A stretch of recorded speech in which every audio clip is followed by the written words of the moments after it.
Merci Michael, merci, enfin alors elle n'entend pas, mais Zoé et toute l'équipe aussi pour ce choix de chant. Je ne sais pas si en voyant les 8 news vous vous êtes dit, ah tiens, je vais lire ce texte et que vous avez lu en Corinthiens 1, 12 à 2, 13. Mais si vous ne l'avez pas lu, on va le lire maintenant.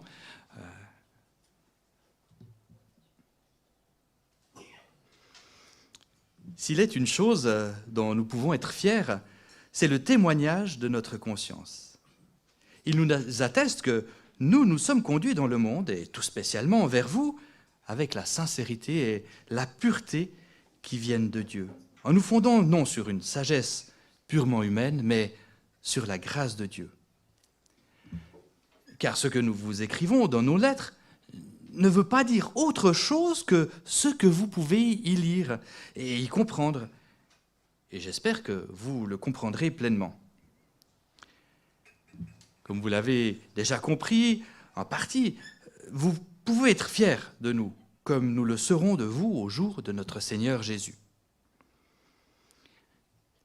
Persuadé que telle était votre pensée, je m'étais proposé de me rendre chez vous en premier lieu, afin de vous procurer une double joie. Je comptais passer chez vous en allant en Macédoine, puis revenir de Macédoine chez vous. Vous auriez pu alors m'aider à poursuivre mon voyage vers la Judée. En formant ce projet, ai-je fait preuve de légèreté ou bien mes plans seraient-ils inspirés par des motifs purement humains, en sorte que lorsque je dis oui, cela pourrait être non? Aussi vrai que Dieu est digne de confiance, je vous le garantis, la parole que nous vous avons adressée n'est pas à la fois oui et non. Car Jésus-Christ, le Fils de Dieu, que moi-même, comme Sylvain, Silas et Timothée, nous avons proclamé parmi vous, n'a pas été à la fois oui et non. En lui était le oui. Car c'est en lui que Dieu a dit oui à tout ce qu'il avait promis. Aussi, est-ce par lui que nous disons oui et amen, pour que la gloire revienne à Dieu. C'est Dieu, en effet, qui nous a fermement unis avec vous, à Christ, et qui nous a consacrés à lui par son onction.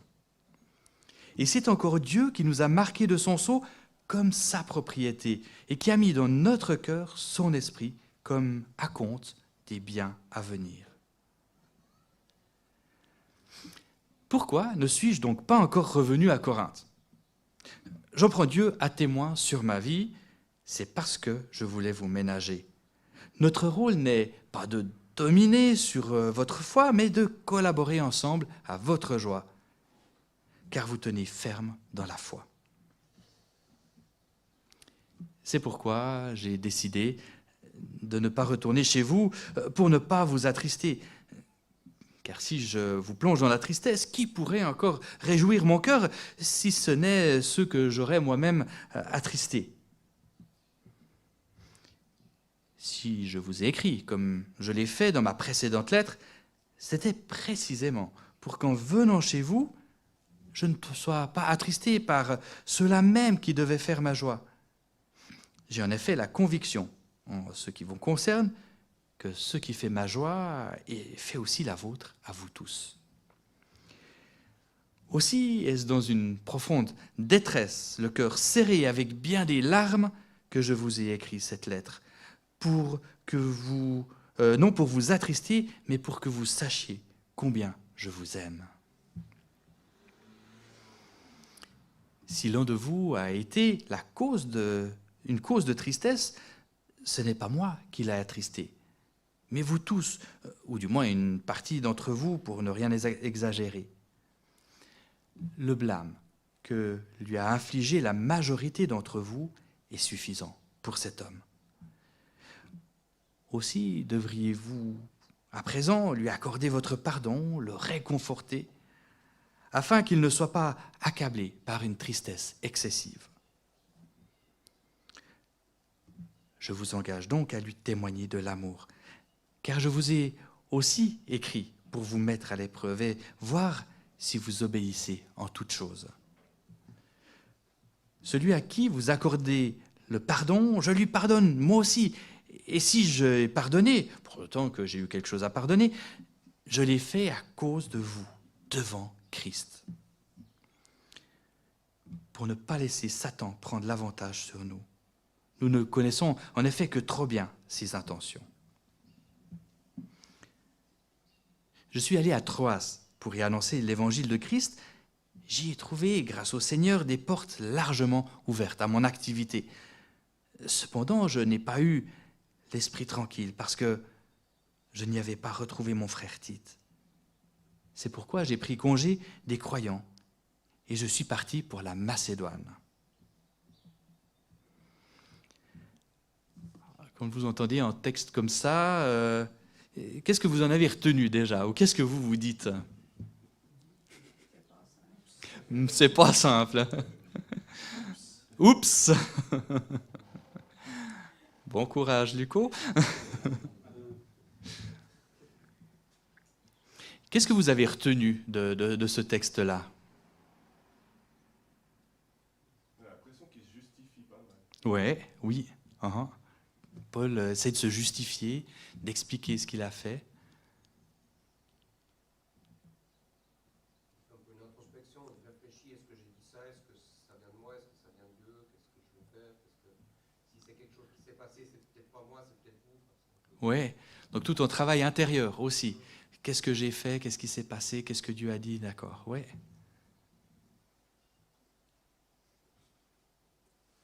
Moi, je trouve que c'est pas facile des fois de savoir quel chemin exactement prendre. Oui, Quelle réflexion par rapport à tel ou tel. ouais. J'ai senti ça aussi dans ce texte. Oui, quel chemin prendre, notamment quand il y a des tensions entre des personnes, ouais. Mhm. On peut dire aussi que la première lettre aux Corinthiens, il remonte bien notre rappel. Oui, Je pense que là, il doit chercher un peu, quelque part, se faire, pas pardonner, mais se justifier par rapport à ce qu'il a écrit. ouais, oui, oui, c'est vrai que il y a des thèmes qui sont aussi assez durs en Corinthiens. Et puis on en avait parlé la dernière fois, il y a 2 autres lettres qui viennent, une avant, une après en Corinthiens, qui sont encore plus dures. Mais est-ce qu'il ne remet pas les bases à un moment donné, en disant ce qu'on vous a annoncé? Oui,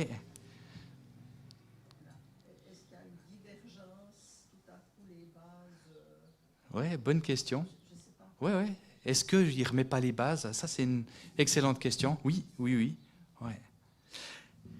Est-ce qu'il y a quelque chose qui vous encourage là-dedans, ou alors qui vous surprend dans ce texte-là? C'est l'apôtre Paul qui est. L'apôtre Paul, il est comme nous, quoi. Oui, Question. ouais. Il a beau être apôtre, il a beau être Paul, le Paul, bon, voilà. Il est aussi dans plein de problèmes. Oui. Par exemple, il ose thématiser des conflits ou des choses qui se passent pas. Voilà. Il Ouais. parle et puis il met des mots sur ses difficultés avec assez bonne lucidité. Quoi. Ouais. Il parle du conflit. Ouais. Ça, c'est effectivement. Comme dans toute bonne série, on va commencer peut-être par revoir en résumé des épisodes précédents. Tout ce que vous avez dit, je trouve vraiment intéressant et c'est des choses on va reprendre ou revoir. Et puis, s'il y a toujours des questions à la fin, si on a le temps, on les pose ou alors vous venez après. On sent que ça chauffe bien entre Paul et les Corinthiens. On se dit, oh là, c'est pas simple. Là, il y a quelque chose qui devait être en germe et qui, alors là, explosé complètement. Paul dit quelque chose, c'est interprété, mal interprété, surinterprété. On prête des intentions à Paul. Les susceptibilités sont touchées et on sent que le dialogue est pas simple. Alors, en gros, Paul est arrivé à peu près vers 49-50 à Corinthe. Le seul problème apparent qu'il y a, c'est avec la synagogue, mais ça, on le voit un petit peu partout, c'est plus une question, on va dire, théologique et pas une question de relation entre personnes. 3-4 ans plus tard, il envoie une lettre un peu sur l'immoralité dans cette église, une lettre sur la discipline de l'église. Ça, on le voit dans 1 Corinthiens 5-9. Il envoie une première lettre. Et puis ensuite, sans doute les Corinthiens répondent, posent des questions, et Paul va leur répondre avec 1 Corinthiens. Paul va envoyer Timothée pour voir un peu comment ça se passe. Timothée revient, dit oh, « ça ne se passe pas très bien, voici ceci, cela ». Et Paul leur envoie une lettre... il vient faire une visite d'abord. Il vient faire une visite et cette visite se passe assez mal. Il se fait visiblement un peu insulter par une personne de l'Église. L'Église ne dit rien. Il rentre à Éphèse et puis là, il leur écrit une lettre sévère dont on parle dans ce texte-là. Ensuite, il va envoyer...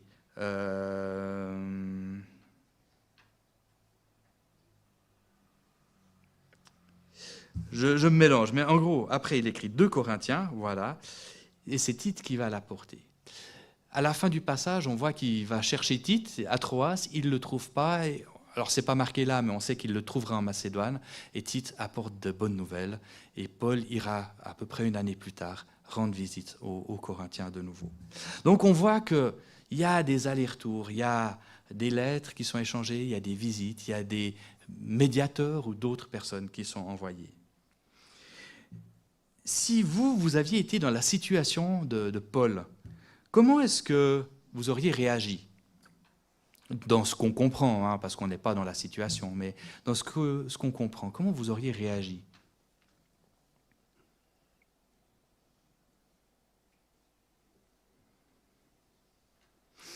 J'imagine que vous avez déjà eu des conflits.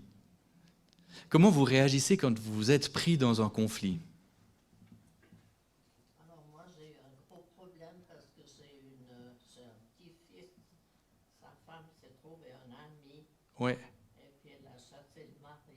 d'accord. Alors je dois dire que l'aimer, ça m'est dur. Je dois demander au Seigneur, mais comme c'était avant Noël, je me suis dit, il faut quand même que je lui écrive quelque chose pour Noël. Je l'ai fait, je dis au Seigneur, mais tu nous as dit, priez pour vos ennemis, et ça m'a, dans le cas particulier, je te prie pour elle, parce que je la considère comme mon ennemi. Ouais. Donc difficile d'être dans des relations avec certaines personnes qui ont fait du mal à nous ou à un proche. Surtout aux autres, Oui. Plus par rapport à mon petit-fils, que je trouve un petit peu extraordinaire. Oui. Mais effectivement, c'est difficile quand on a un proche qui est attaqué comment réagir, comment aimer la personne, comment continuer à garder un peu cette relation. Pour d'autres,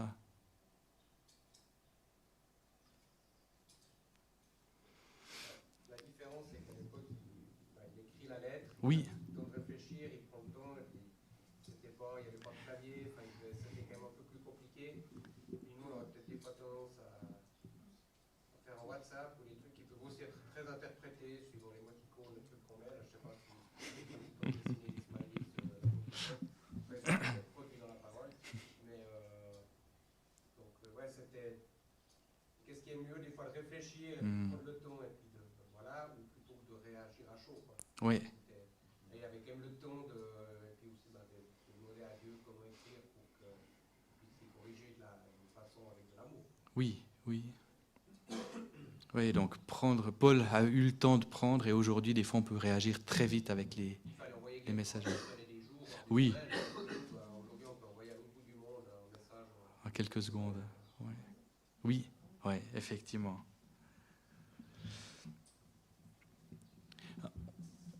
On voit souvent, face à un conflit, il y a 4 manières de réagir. La manière, c'est de pouvoir régler sainement les choses, mais en général, celle-là, on ne l'apprend pas. On n'est souvent pas bien outillé pour ça.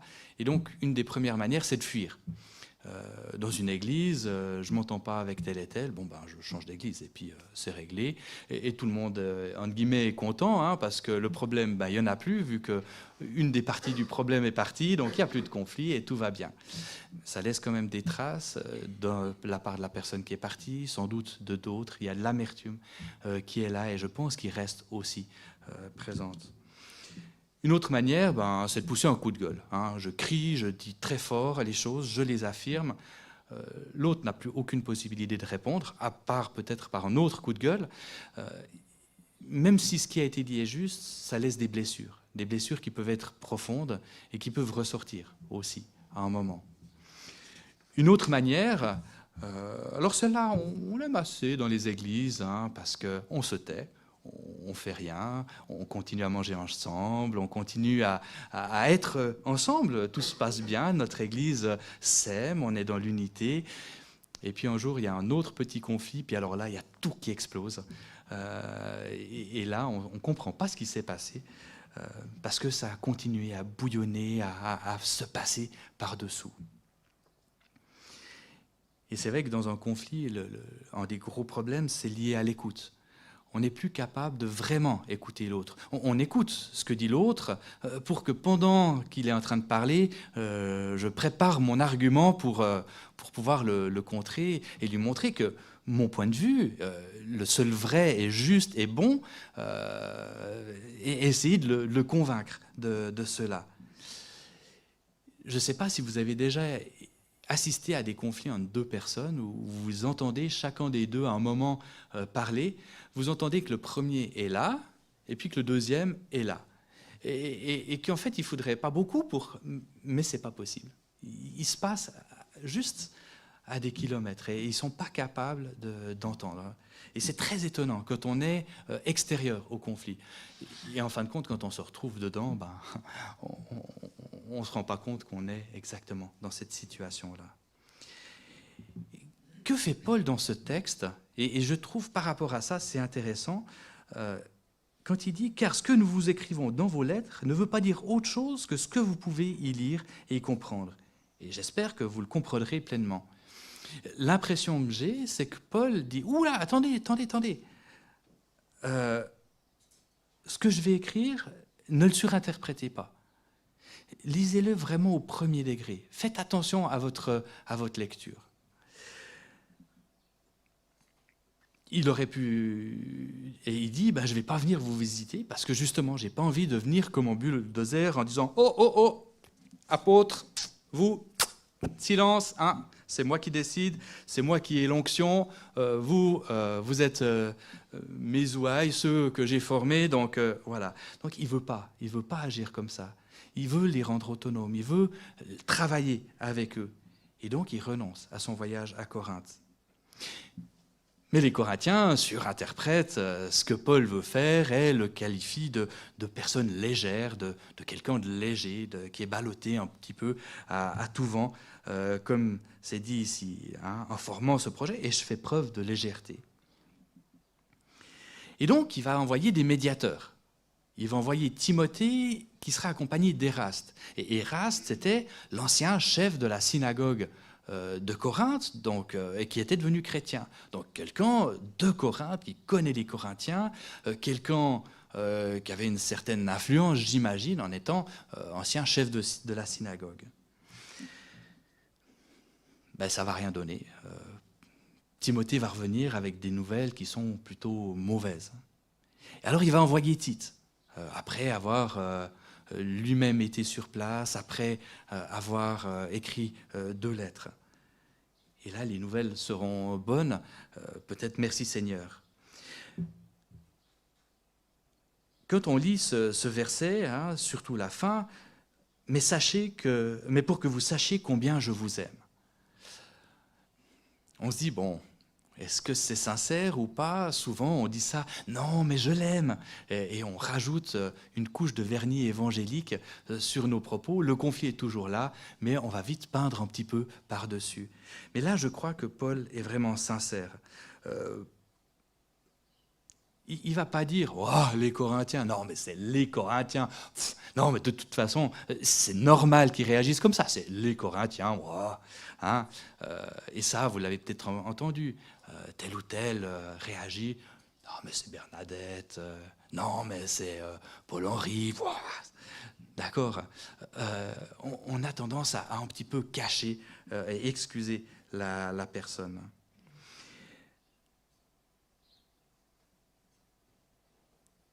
Paul va pas faire ça. Il va les reprendre, il va écrire. Il va écrire parce que je crois qu'il les respecte, parce que je crois qu'il veut les écouter. Les Corinthiens ont besoin d'un changement de vision. Je l'ai dit la semaine passée, et c'est vraiment, je pense, le cœur de la lettre. Ils ont besoin d'avoir un regard totalement nouveau. Et on peut comprendre, leur culture est tellement opposée et différente de l'Évangile, il faut que leur valeur change. Il faut qu'ils comprennent la valeur de la croix. Il faut qu'ils comprennent la folie de la croix. Il faut qu'ils comprennent qu'un leader, ce n'est pas un type brillant, charismatique, et pour les Corinthiens, c'est charismatique dans tous les sens du terme, qui est là, qui brille, qui est riche, qui est bon, qui a de la prestance, qui parle bien. Ils doivent comprendre aussi l'humilité de l'Évangile, que l'Évangile peut être amené de manière humble. Et donc, ils ont toute une culture à créer ou à changer. Alors pour les Corinthiens, c'est assez évident, en connaissant un petit peu, si vous vous souvenez de ce que j'ai dit la semaine passée sur leur cadre, sur leur pensée, voilà. Mais quand on regarde chez nous, c'est vrai qu'en fin de compte, nous, bon, déjà on est évangélique, donc on est parfait, hein, on n'est pas comme ceci ou cela. Ensuite, on est européen, on est quand même, on est civilisé, on est policé, on est bien, donc ça ne peut pas nous arriver. Nous, on vit au quotidien les valeurs de l'Évangile. Où est-ce que notre culture doit changer? La plupart d'entre vous, vous n'êtes pas nés ici dans les Hutins, et puis vous avez vécu sans doute dans plusieurs autres églises.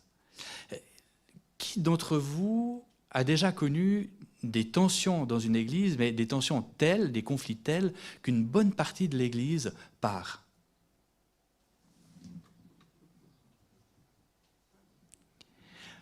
J'en ai connu 2 au moins, de vraies tensions où il y a une séparation. Et puis, dans 2 autres églises, ou dans les mêmes, où je suis allé, il y avait des conflits qui avaient été mal réglés et qui bouillonnaient encore par-dessous et qui causaient des problèmes. Voilà. Hein? Non, les Corinthiens, eux... Hein.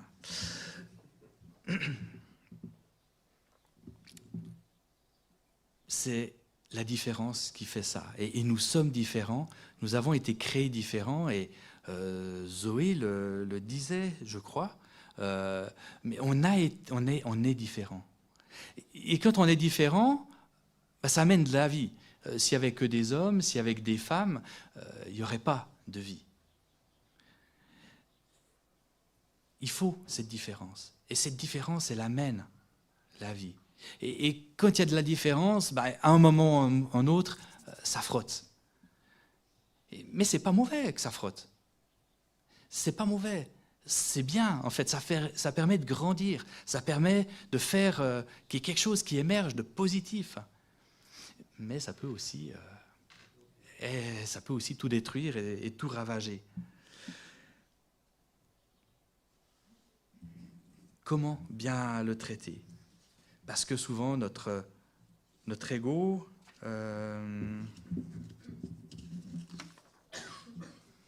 Oui, c'est que, voilà, c'est ça, il me semblait. Notre ego, notre manque d'écoute de l'autre, notre surinterprétation, notre manière de lire dans les pensées de l'autre et de comprendre ce qu'il a voulu dire, font qu'on arrive souvent à des crises, mais à des vraies crises, à des crises profondes où on n'est plus capable de s'entendre. Et pour nous pousser là-dedans, alors nous on est déjà très forts tout seuls, mais je pense, et Paul le dit ici, pour ne pas laisser Satan prendre l'avantage sur nous. Et je crois qu'on a tendance des fois à le mettre de côté. Il y a d'autres milieux où on le met peut-être trop en avant, mais on le met souvent ici de côté, on oublie. Mais il y a quand même, il est là, Satan, et il veut tout faire pour que l'Église ne soit pas unie. Il veut tout faire pour qu'il y ait le chaos. Il veut tout faire pour qu'on ne se comprenne pas. Quand c'est le cas, on perd de la puissance. Une Église qui est divisée, elle n'a aucune crédibilité. Son message d'amour, il ne passe pas. Si vous interrogez des collègues de bureau, des voisins qui ne sont pas chrétiens, souvent quand on parle de religion ou d'église, « Ah non, mais les chrétiens, les musulmans, les ceci, les cela, ça a amené quoi? De la guerre, des conflits, de la radicalisation, des attentats, des terroristes, etc., etc., etc. » La religion, ça amène en gros que des problèmes. Donc, dans notre manière de gérer les conflits en Église, on n'a pas été bon. Et on le voit au cours de l'histoire, on n'a jamais été bon. Et on le voit déjà dans le début de l'Église, c'était difficile. Ce que je trouve intéressant avec Paul, c'est qu'il va commencer par rechercher la clarté. Il ne va pas esquiver le conflit, et c'est ça qui a été dit. Souvent, on n'aurait pas pris le temps de répondre, surtout que Paul est à Éphèse, les Corinthiens sont un petit peu loin, il faut plusieurs, je ne sais plus qui parlait des distances, il faut un moment avant d'y arriver. Bon, allez, on peut mettre ça sous le tapis, ça sera oublié, j'envoie Apollos, il passe bien là-bas, et tout se passera bien. Mais non, c'est trop important pour Paul. Il faut ne pas mettre ça sous le tapis, il veut tout faire pour régler, il veut tout faire pour sauvegarder la relation, pour garder l'unité de cette Église et de l'Église. Car c'est en lui que Dieu a dit oui à tout ce qu'il avait promis, aussi est-ce par lui que nous disons oui, amen, pour que la gloire revienne à Dieu. Pour que la gloire revienne à Dieu. C'est Dieu, en effet, qui nous a fermement unis avec vous en Christ et qui nous a consacrés à lui par son onction. Il y a ces deux choses, il y a cette union, on est unis à Christ. Christ, c'est la tête du corps. Et puis, il y a la gloire de Dieu. Paul, il ne va pas juste chercher à donner un coup de pinceau, à mettre en vernis, un joli vernis, bien évangélique, on dirait ici, mais quelque chose qui fait que l'Église paraisse bien. Non, il va aller au fond. Il le fait peut-être maladroitement, ça on peut le juger, peut-être que d'autres auraient fait mieux, je ne sais pas. Mais il le fait. Il le fait avec ce qu'il a, comme il est. Pour lui, il n'y a pas juste régler le conflit. Pour lui, c'est plus profond. Il faut que les Corinthiens comprennent quelles sont les valeurs du royaume de Dieu. Personnellement, je fais tout pour éviter les conflits. J'aime pas. Et donc, j'ai tendance, moi, à les mettre sous le tapis. Et comme responsable d'église, je faillis souvent à ma responsabilité. Et je ne suis pas bon là-dedans. Je suis vraiment pas bon là-dedans. Et j'ai souvent laissé des situations se pourrir parce que je ne suis pas intervenu. Et ça, je vous demande pardon. Vraiment, je vous demande pardon parce que je faillis à ce que je devrais faire. Et je crois que j'ai vraiment un travail à faire sur moi. Alors, il y a personnellement, il y a peut-être à travailler sur qu'est-ce que m'a apporté ma famille, qu'est-ce que m'apporte ma culture. Bon, là, on est un peu tous dans la même, notre culture vaudoise, qui est aussi, qui a tendance aussi en partie à éviter les conflits. J'ai lu un auteur qui s'appelle Peter Scazzero, qui justement parle de ça. Lui aussi avait tendance, il a eu 30-40 ans de ministère, là il vient d'arrêter, dans une grande église aux États-Unis, et il y a eu vraiment un conflit après une vingtaine d'années de ministère, où il s'est retrouvé un dimanche, Ils étaient 250, il s'est retrouvé, il n'y avait plus que 50 personnes. Les 200 autres étaient partis avec un autre pasteur. Ça l'a vraiment remis en question. Il a dû faire tout un travail sur sa famille. Qu'est-ce que sa famille l'avait amené, qu'est-ce que lui était, comment il réagissait face au conflit. Ils ont dû faire toute une démarche et ils ont créé pas mal d'outils qu'ils ont mis en place dans l'Église. Et maintenant, s'il y a quelque chose, il y a une situation problématique, ils vont directement la prendre, l'affronter, ils ne vont pas la mettre sous le tapis. Ils vont beaucoup travailler sur l'équipe de responsables par rapport à ça. Mais ils vont aussi travailler par rapport à l'équilibre de chacune des personnes. C'est en tout. Un conflit, c'est une opportunité. C'est un moment où je peux travailler. OK, il y a eu un problème. On va en parler. On va voir pourquoi il y a ce problème, d'où il vient, comment faire pour améliorer les choses. Pas juste pour qu'il n'y ait plus de conflit, mais aussi pour que la personne puisse grandir en maturité émotionnelle et spirituelle. Il a écrit plusieurs livres sur le sujet, même certains à plusieurs étapes. Il y a eu un moment, justement, au moment où il y a eu ce grand clash et la réflexion qu'il y a eu. Et puis, il y a eu plusieurs autres étapes. Il parle même de petites conversions. Et donc là, il y aura les références tout à l'heure, mais il y a un leader émotionnellement sain ou un disciple émotionnellement sain, qui sont les derniers qu'il a écrits, qui sont un peu ceux qui sont, je ne sais pas si on peut dire, les plus aboutis. Thierry Juvet a aussi écrit un livre sur les conflits. Mais vous aurez tout ça en référence plus tard. Donc sur les petites questions qu'on trouve là.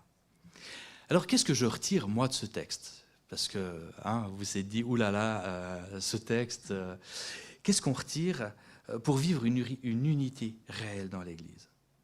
Premièrement, pour ça, il y a un travail à faire sur nous. Je dois me connaître. Je dois comprendre quand j'ai telle ou telle réaction, d'où elle vient. Est-ce qu'elle vient de ma personnalité? Est-ce qu'elle vient de ma culture? D'où est-ce qu'elle vient de ma famille? Face ensuite à la différence, c'est pouvoir aimer l'autre, pouvoir être assez mature. Mais dès qu'il y a un conflit, la maturité, elle part totalement. On régresse à une vitesse. Mais aimer suffisamment l'autre pour vouloir sauvegarder la relation, pour pouvoir la mettre en premier et pour pouvoir apprendre à l'écouter vraiment, à l'écouter pleinement. Quitte à lui demander aussi de clarifier sa pensée. Et puis traiter la situation. Dès qu'une situation est tendue, pas la mettre sous le tapis, mais la traiter.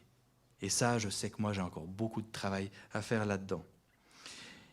Et puis, une fois que la situation est réglée, c'est pardonner, réintégrer l'autre, continuer à l'aimer, comme ce que Paul disait là. Et puis, dans tous les cas, je ne dois pas oublier que derrière tout ça, il y a Satan qui pousse pour pouvoir accuser, pour pouvoir diviser, pour prendre la toute petite faille qui est là, pour pouvoir l'agrandir et faire un grand gouffre. Si vous étiez là à Pâques, Sylvette Huguenin parlait aussi de l'opposé de ça. Il ne faut pas non plus oublier que Dieu a la victoire. Et que la résurrection est ce gage de la victoire.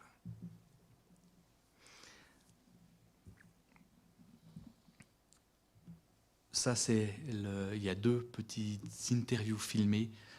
Et puis là, c'est les références des livres. Elles vont passer après. Si Richard, tu peux laisser après défiler après le culte, vous pouvez faire soit des photos de ça, soit prendre les petits papiers là au fond.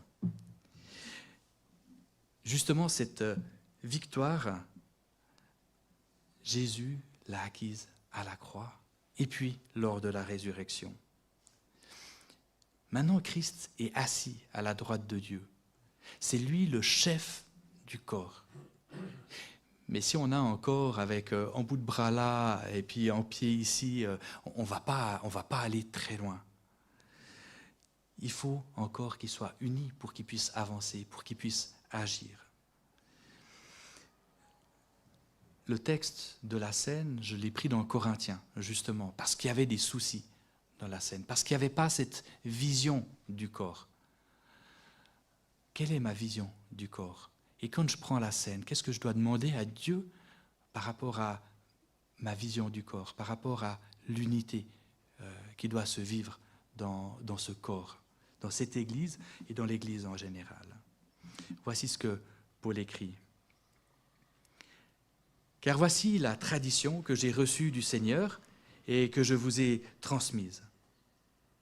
Le Seigneur Jésus, dans la nuit où il fut livré pour être mis à mort, prit du pain et, après avoir prononcé la prière de reconnaissance, il le rompit en disant « Ceci est mon corps, il est pour vous. Faites ceci en souvenir de moi. » De même, après le repas, il prit la coupe et dit « Cette coupe est la nouvelle alliance scellée dans mon sang. Faites ceci toutes les fois que vous en boirez en souvenir de moi. Donc chaque fois que vous mangez de ce pain et que vous buvez de cette coupe, vous annoncez la mort du Seigneur, et ceci jusqu'à son retour.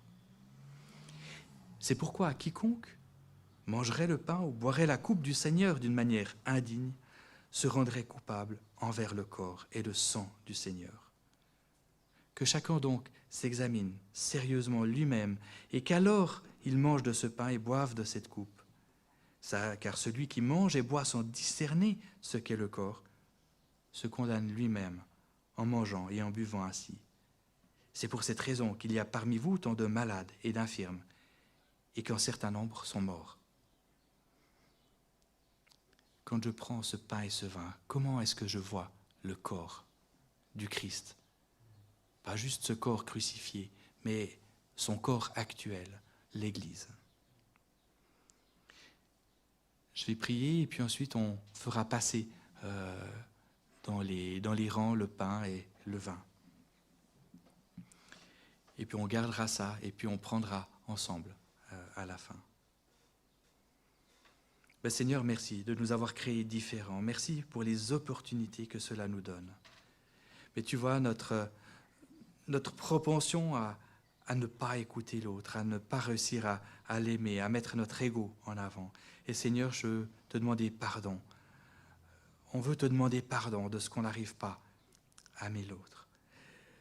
Aide-nous à vivre pleinement ton corps en prenant ce repas que tu nous as donné. Aide-nous à vivre, à sentir cette unité. Amen.